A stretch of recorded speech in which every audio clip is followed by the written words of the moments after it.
Shalom Pak Pendeta.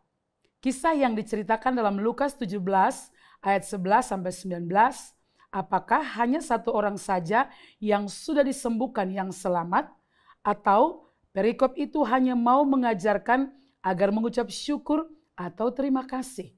Mohon penjelasan Bapak Pendeta Ezra.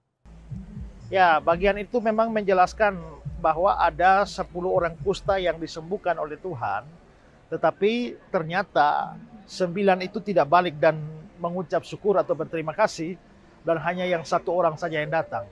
Nah, memang saya tahu ada orang-orang atau pengkhotbah-pengkhotbah tertentu yang lalu akhirnya menafsirkan bahwa hanya satu orang itu yang selamat. Tetapi sebenarnya kalau dilihat dari konteks itu, maka sebenarnya cerita itu tidak berbicara apa-apa soal keselamatan. Ya benar seperti yang saudara bilang, cerita itu hanya mau menunjukkan bahwa hanya satu orang yang balik dan mengucap terima kasih atau mengucap syukur kepada Tuhan karena kesembuhan yang dia telah alami. Apalagi kalau kita tahu bahwa sakit kusta pada zaman dulu itu dilihat lebih daripada sekedar urusan penyakit fisik.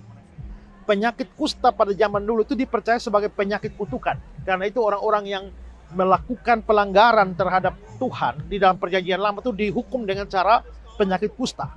Ya, makanya mereka berpikiran bahwa penyakit kusta waktu itu belum punya obat juga. Jadi hanya bisa satu-satunya kemungkinan disembuhkan itu kalau Tuhan yang menyembuhkannya.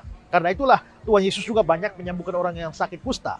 Nah, 10 orang itu disembuhkan dari kusta mereka, artinya mereka mengalami mujizat yang besar. Tapi anehnya mereka tidak balik, mungkin terlalu senang dengan kesembuhannya, lalu lupa bersyukur dan berterima kasih. Tapi itu tidak ada urusan dengan keselamatan. Maka ini penting juga. Kalau saudara mengalami banyak mujizat dari Tuhan, itu tidak menjadi ukuran bahwa saudara pasti diselamatkan. Orang Israel itu banyak mengalami mujizat di padang gurun, tapi binasa semua. Ya. Dan iman sejati itu tidak lahir dari mujizat. Iman sejati itu lahir dari pengertian akan Yesus Kristus dan kebenarannya, dan mau mempercayai kepada Dia. Ya. Tapi kalau saudara hanya gila-gila dengan mujizat saja, ya itu tidak membawa keselamatan apa-apa kepada saudara. Jangan sampai saudara orang banyak mengalami mujizat, tapi justru masuk neraka. Ya, karena itu kalau mau beriman, kalau mau selamat harus beriman kepada Kristus.